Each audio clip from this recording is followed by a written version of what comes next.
وای زه کور ته ځم په اوسني حالت کې وایو زه کور ته ځم.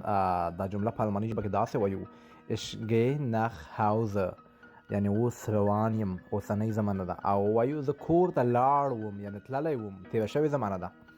دغه جمله په الماني ژبه کې داسې وایو ich bin nach Hause gegangen.